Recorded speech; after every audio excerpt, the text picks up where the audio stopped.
शुरू करते हैं। RB group D 17/9/18 shift 2। Question number है 2749। सवाल क्या है? यदि पिता और उसके पुत्र की वर्तमान आयु क्रमशः 48 वर्ष और 28.8 वर्ष हो। पिता फादर का कितना है 48 ईयर और बेटा का कितना है 28.8 ईयर। तो पिता अपने पुत्र से कह सकता है, जब तुम पैदा हुए तब मेरी उम्र तुम्हारी वर्तमान आयु की डैश थी।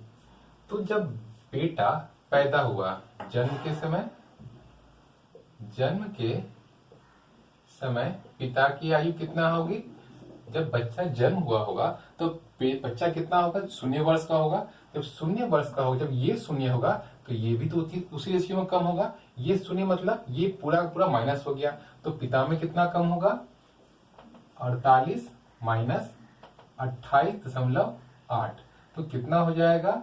10 में से 8 जाएगा 2, 7 में से 9 जाएगा 8 जाएगा, बचेगा 9 और ये 1। कितना ईयर हो जाएगा? जब बच्चा पैदा हुआ था उस समय पिता की उम्र कितना था? 19.2 वर्ष। ठीक। उसके बाद कहा गया कि जब ये तुलना किसे बोलना? जब तुम पैदा हुए थे तब मेरी आयु तुम्हारी वर्तमान आयु की डैश थी। मतलब कि ये वाला एज को बेटा का वर्तमान आयु से तुलना करना है।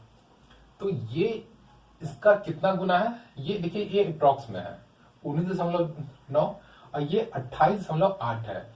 अगर हम इसे अप्रॉक्स को हम एक पूर्ण संख्या मान लेते हैं, ये 28 है, इसे हम 30 मान लेते हैं। ये 19 है, इसे हम मान लेते हैं 20। ठीक है, 19 को हम क्या मान लिए? 20 मान लिए। और ये कितना हो गया? 30 हो गया। तो कितना होगा? इसको आप ए बोलिए और इसको आप बी बोलिए। ये क्या? जन्म के समय पिता की आयु और आज वर्तमान में बेटे की आयु कितना है ये।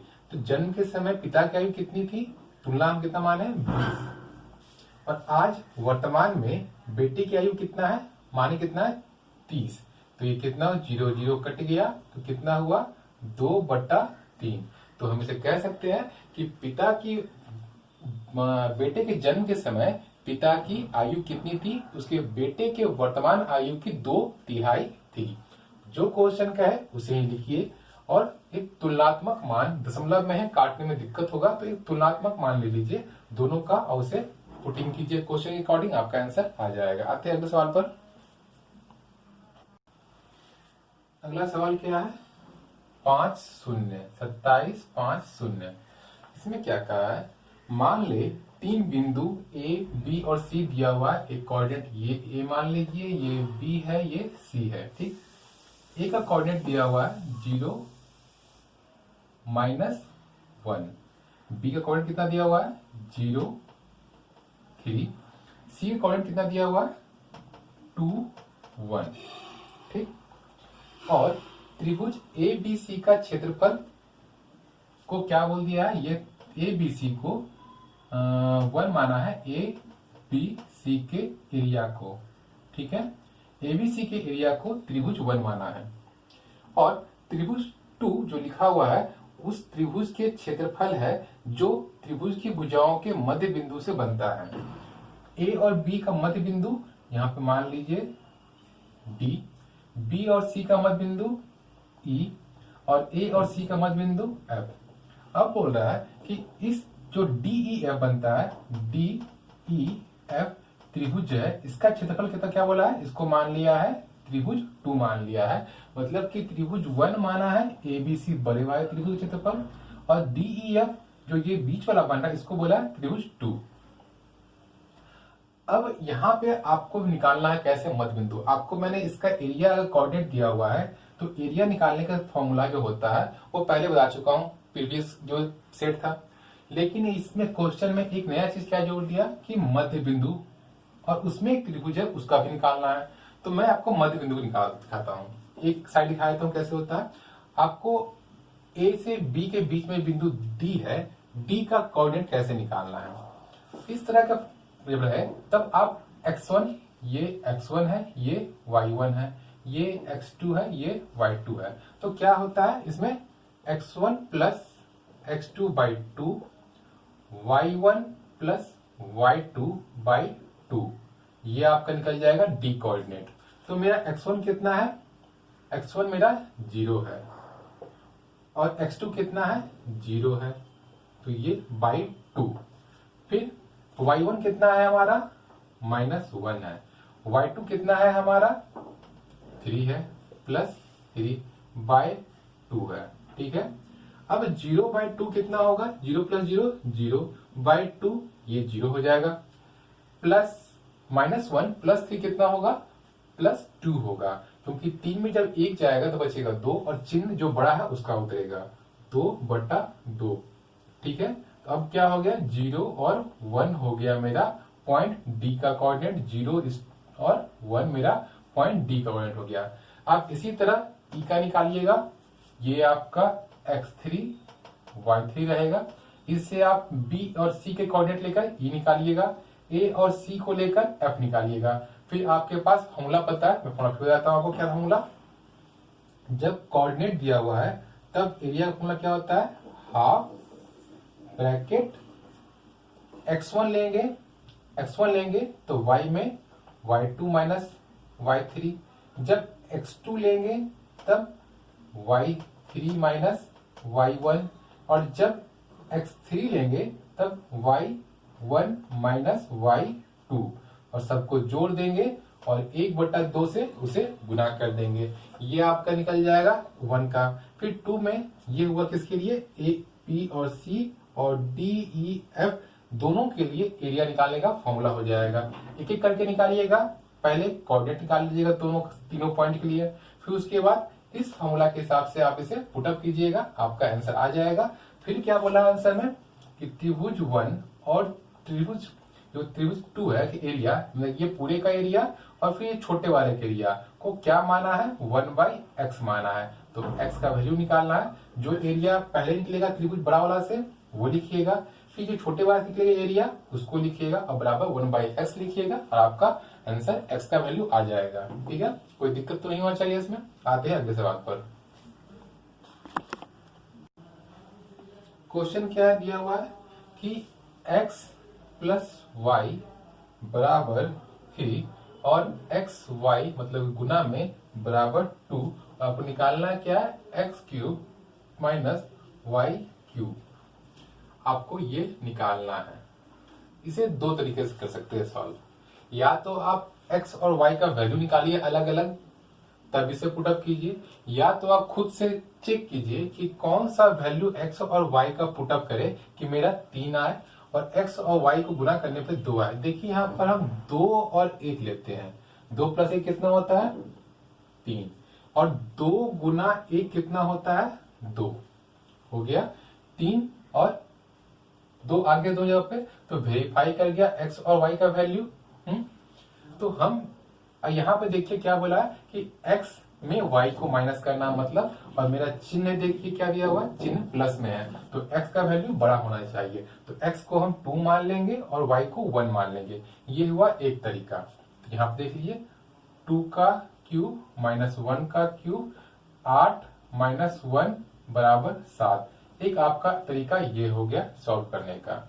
एक और तरीका कि आप x प्लस वाई का होल स्क्वायर बराबर x² plus y² plus 2xy से आप xy निकालिए, फिर ये xy को x माइनस वाई के होल स्क्वायर वाले formula x² plus y² minus 2xy में पुटअप कीजिए।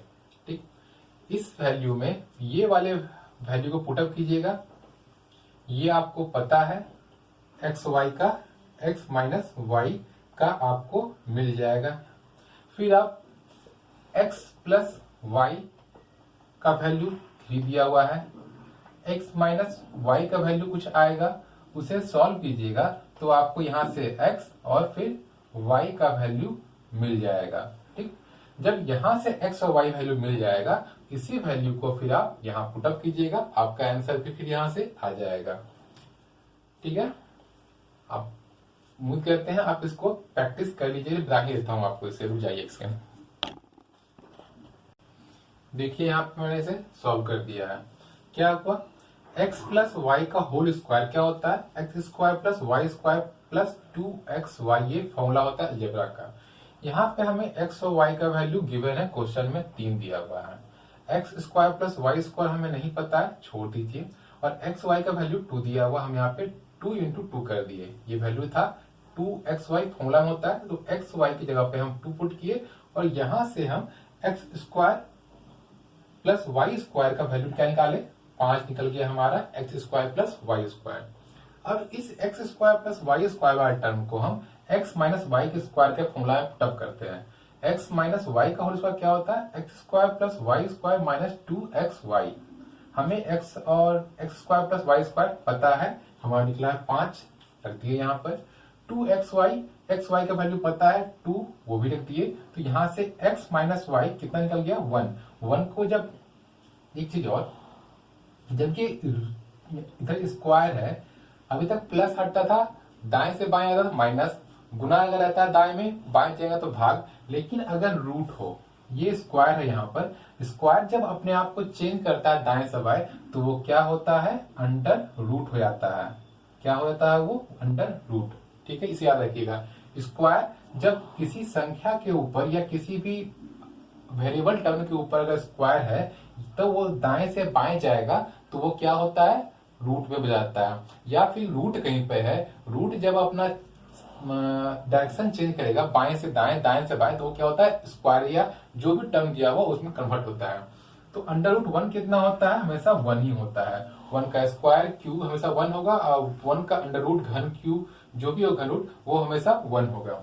अब हमें x माइनस वाई का वैल्यू भी पता चल गया, x प्लस वाई का वैल्यू पता है, पुटअप किए यहाँ पे हम फॉर्मूला पे, क्या किए, इसको 1, इसको 2, दोनों को जोड़ दिए।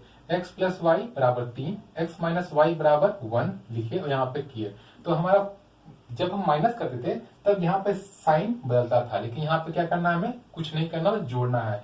जोड़ने में कोई साइन बदली नहीं होता है, सिंपल जुड़ जाता है। y प्लस में है, एक में माइनस में, तो ये और y, ये y कट गया, बचा क्या, 2 और x बचा और 3 और a बचा। x plus x 2x, 3 plus 1 4, तो x का वैल्यू कितना आया, 2। अब इस 2 का वैल्यू हम इस वाले इक्वेशन में या इस वाले इक्वेशन में पुटअप करेंगे, तो y कितना निकल गया, 1। देखिए पहले भी हम 2x माने थे, y 1 माने थे, वही किया आया, x का वैल्यू 2, y का वैल्यू 1। अब सेम तरीका से आप यहाँ पे पुटअप कर दिए, आंसर आपका आ जाएगा। ठीक है,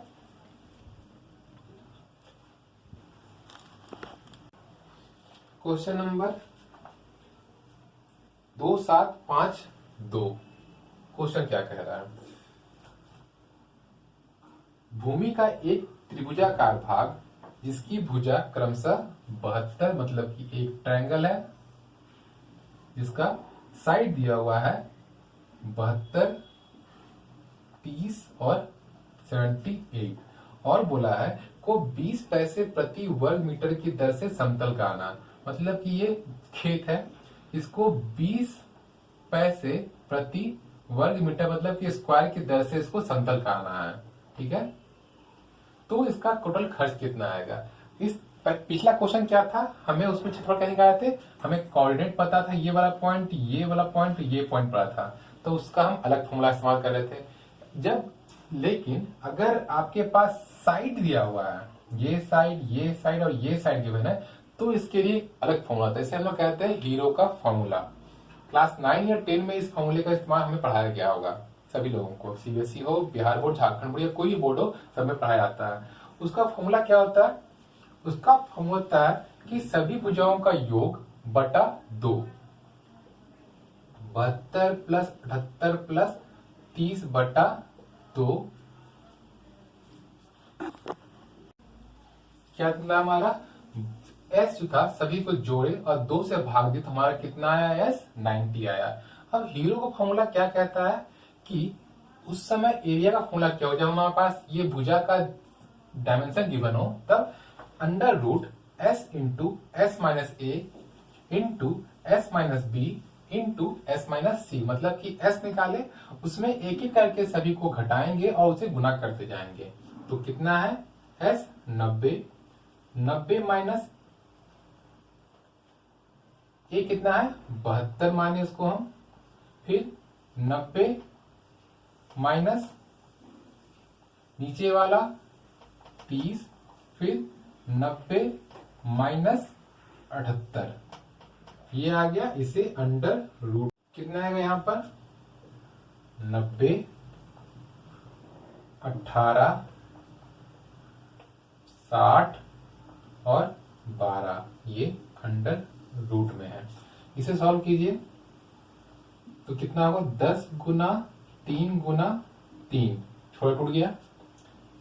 18 को 3 गुना 3 गुना 2, 3 3 9 9 2 18, इसे 10 गुना 3 गुना 2 और 12 को 4 2 गुना 2 गुना 3 12, 2 2 का पेयर कीजिए, 1 10 1 10 बाहर निकाल दिए।